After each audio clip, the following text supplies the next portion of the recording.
Hey there, and welcome back to Critical Reactions with your host, Bryan. Uh, Apologies for yesterday. I said I would be back Monday, and I was not back Monday. I was unaware it was a 3-day weekend, so I kind of messed up my plans. So, as you all know, I prefer to stay home with my family on national holidays and breaks, and just basically anytime my daughter's not in school. I'm definitely more of a family man. So yeah, that's what happened yesterday. That's why I didn't have a video. And and just to let you know, for this video, the lighting's gonna be real weird. I don't have a floodlight or a key light, sorry. Um and I use my window mostly, and it's very breezy, and the trees are getting all crazy, so there's gonna be a lot of light fluctuation in this video. There's nothing I can do about it. Um, I have a fill light, but it can only do so much against, the natural light of my window. And if I close my window, it's just too dark to do anything. So I hope that's not too distracting. But if you've seen the title of the video or the thumbnail, which I'm sure you have since you clicked on this, I don't think that the visuals are going to detract too much, since this is probably one of the most requested tracks that I've had since I've started this channel, and I'm pretty sure the excitement for that alone is going to just render the visuals inconsequential, regardless of how bad they are today. And of course, what I am talking about is Nightwish Ghost Love Score Official Live. This is a 10.5 minute track. Um, I know what Nightwish is. I know they're symphonic metal, I think. They're typically grouped together with stuff like After Forever and Epica.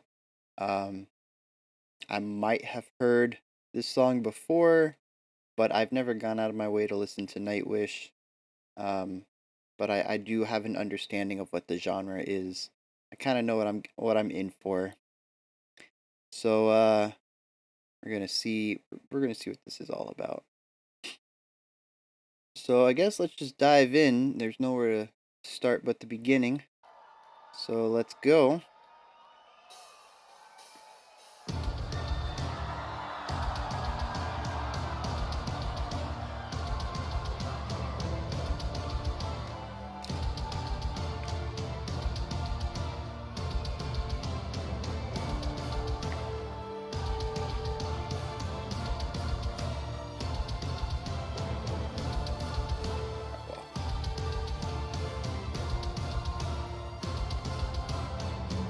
I dig those chimes the drummers got.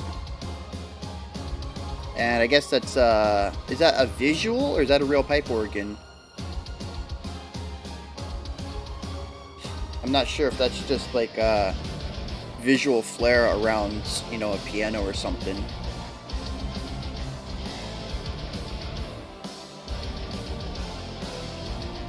Haven't really gotten to see a good view of the other side of it yet. I'd really like to see the keys themselves.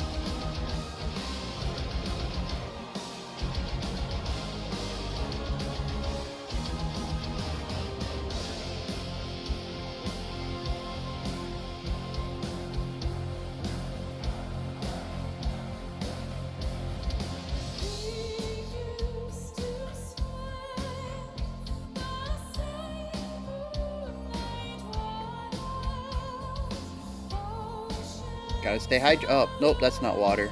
Gotta stay hydrated.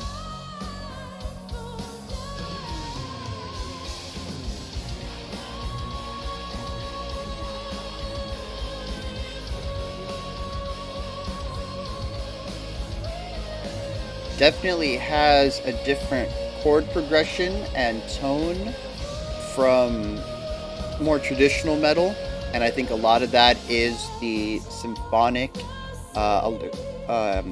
influences. A lot of Baroque influence in that.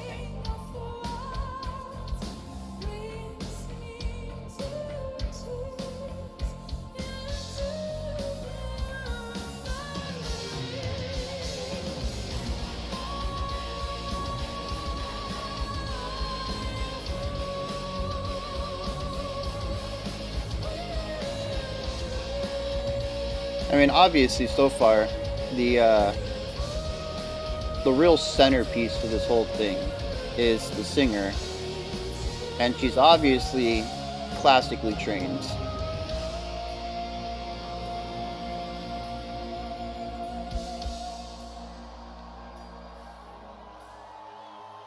If she's not classically trained, if she is self-taught and has that sort of control over her voice, I mean that's really impressive. But I would put money down that she's been trained.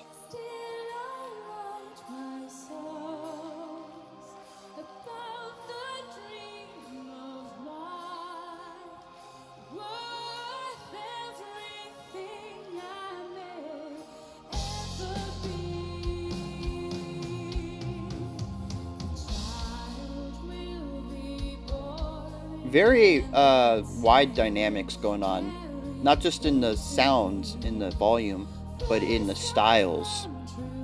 They have this really strong power for their heavier parts, but when they bring it down, it's not just your typical rock ballad. There's a lot more.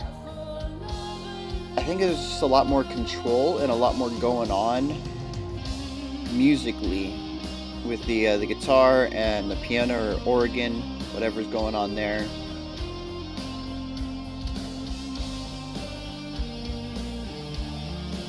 Very melodic solo, which makes sense being in the ballad part.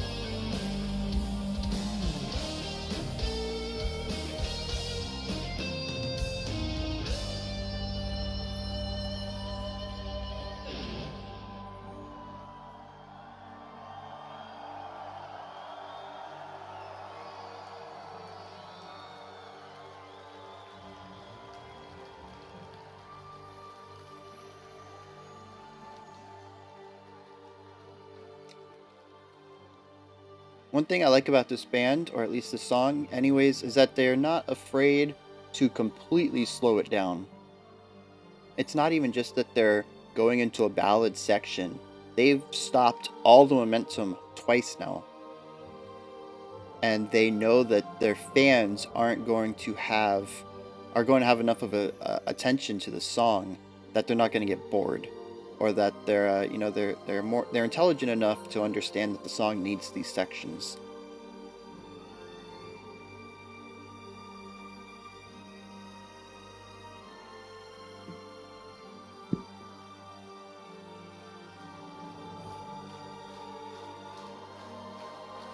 Oh, everybody literally left the stage. The drummer had to come back. So that means this part's backed. They don't have any live strings.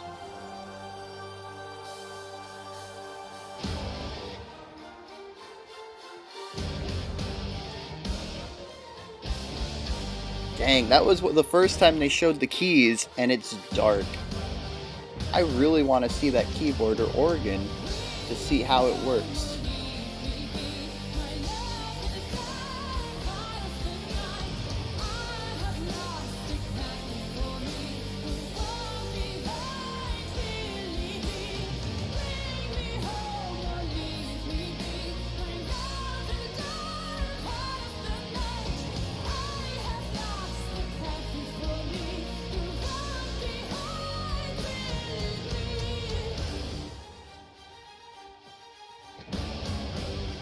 Yeah, I'm still not seeing...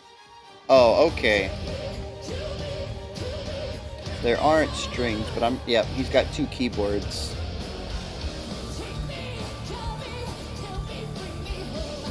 Okay, I was not expecting this kind of harshness in her voice.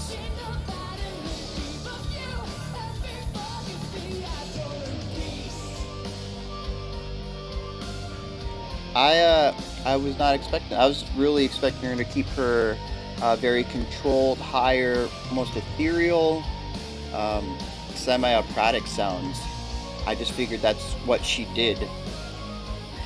So yeah, it's pretty cool to see that she has a wider repertoire than just being pigeonholed into that single style.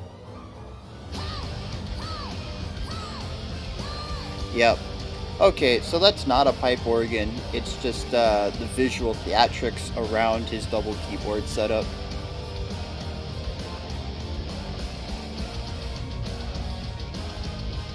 And he has really good samples for those strings, but I would really love to see live strings. I know affording an orchestra is kind of an expensive thing to do, and I don't know how financially successful the band is. I don't know if they can afford to do that, but I would love to see this band with a full live orchestra rather than sampled on a keyboard.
They don't have a choir either, but there's definitely a choir going on in the background, so I would assume it's also the keyboards. I don't know. I think at least this song, I don't know about the rest of their music, but this song itself would be elevated with live instruments, live choir.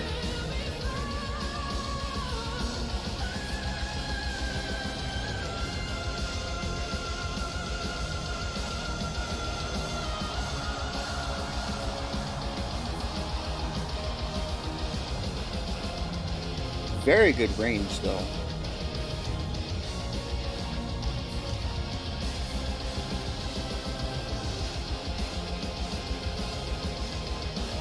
I don't know if that's the highest she can go.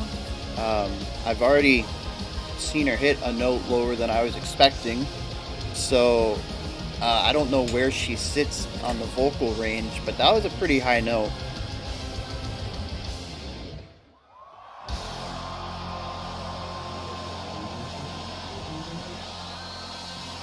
Are 10 minutes over already? No, there's no way. Holy jeez. Okay. That did not feel like a 10-minute song.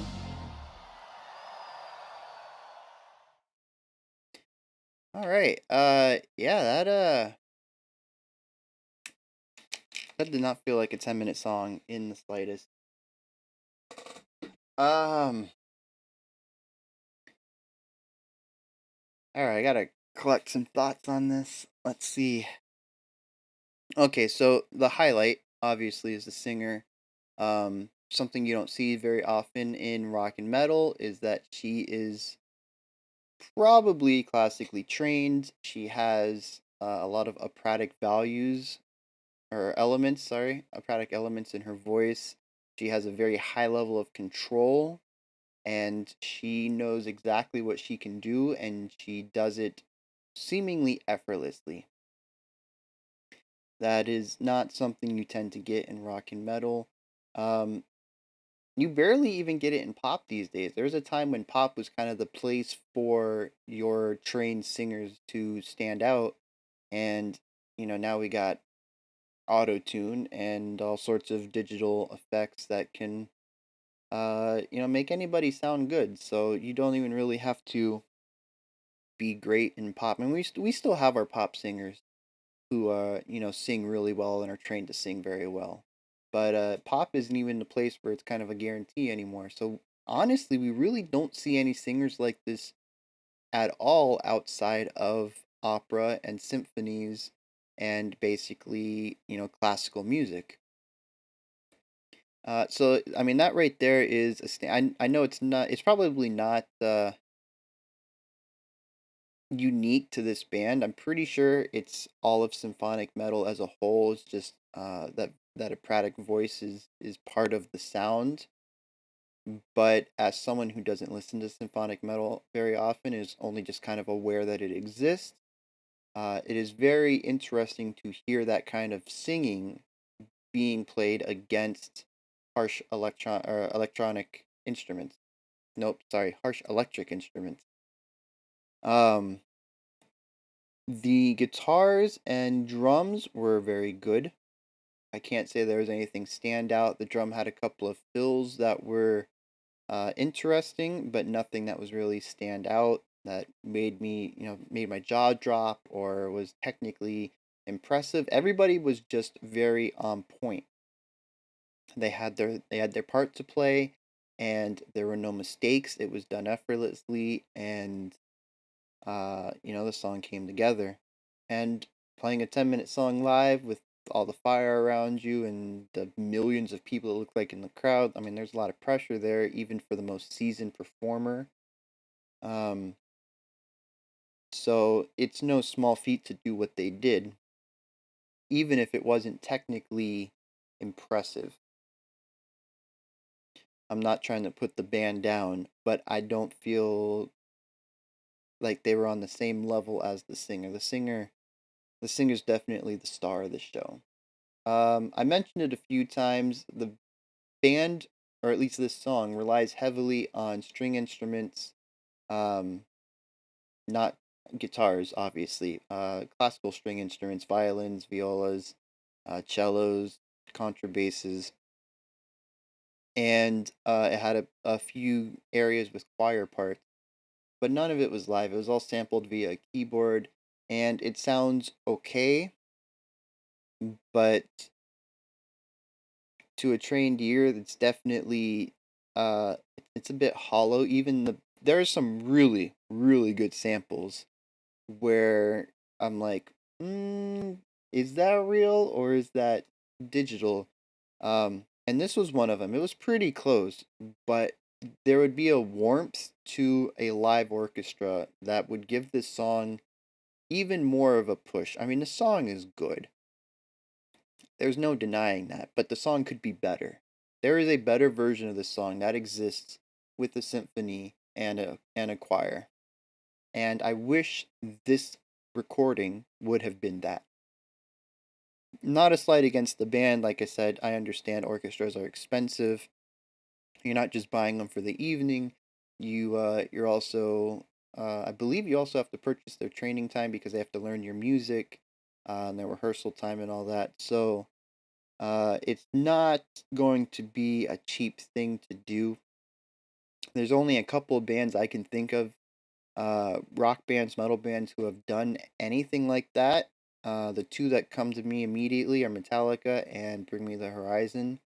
Um, I don't know if Nightwish can afford to do that. I don't know if they even want to. Maybe they are fine with the digital orchestra and choir. I just think it would be better to see, 100 people on stage performing this song. I think that would be real impressive, and it would sound better. But that's just me. I'm sure a lot of people are just fine with the samples and probably won't even be able to hear much of a difference, and that's fine too. I mean, the song itself is what's on paper, and the song is a beautifully written song, regardless of how it's played. So, a lot of the I don't really talk about this too often because I don't feel like it has much of an effect on the song itself. Especially as I just stated, the song is what's written on paper. Performances are sort of an extrapolation of the song itself. It's you kind of get into a little bit of music theory there about what is the song. Is it what is written or is it what is played? You can't hear what's on paper. You can only hear a performance. So, what is music? What is a song? Um, but their performance was very theatric. They had a lot of visual elements like the sawed off uh, pipe organ, visuals around the keyboardist, the fire, all the pyrotechnics, the huge stage, the jumbotron screen. Um, it's a very theatrical performance, and I don't really like to talk much about performance, but it tied in with the epicness of the track. The song had a very big feel to it, and they used very big visuals to emphasize that. Uh, just wanted to point that out. I think it's cool when you can tie things together. It's not typically something I'm looking for, but it is something I noticed in this video. And I am interested in her vocal range. If I'm sure somebody has charted it, um, gone through the discography or even YouTube videos, just anything that she has sung in, and recorded her lowest, recorded her highest. I'm interested what her range is. I think it's going to be pretty wide, and I'm also curious if that note she hit at the end is the highest note she can hit. So I'm sure somebody, or probably multiple somebodies, have that information. I would very much appreciate it if it could show up in the comments. And yeah, that's my take on Nightwish. I would not be opposed to listening to more of it. I will probably do. I should probably do a symphonic metal week. No, that's kind of a thing, right?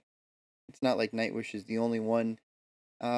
This is kind of my first dive into the genre, and I am mildly intrigued. It's not something that I have to go find more about, but it is something I do want to find more about. It's not going to be an immediate thing. Um, I was very impressed with the vocal talents, and I want to know if that is widespread within the genre. And I'm wondering if there is any more bands that are where the musicians are as technically impressive as the singer is, at least from this one. This one had a very technically impressive singer with more of a standard metal rock band. Um, there wasn't really a lot of technical stuff there, and I'd like to see if there's a more technical band that would go with the singer. So yeah, that's I guess that's what I'm looking for in future requests, and maybe next week or the week after we will do a symphonic metal week. So get in your requests, and as soon as I've got like 5 tracks, I will throw a week of reactions together for that. Like I said, I'm aware of After Forever. I'm aware of Epica. Um, and that's about it. I'm not real well versed in the genre. Uh, and like I said, prior to watching this, it's not even something I've really listened to. I know it exists. I kind of know some elements of it. I've heard bits here and there. Um, but it's not something I've really dove into. I barely dipped my toe in. So, yeah, hit me up with any of those kind of recommendations. And that's it for me.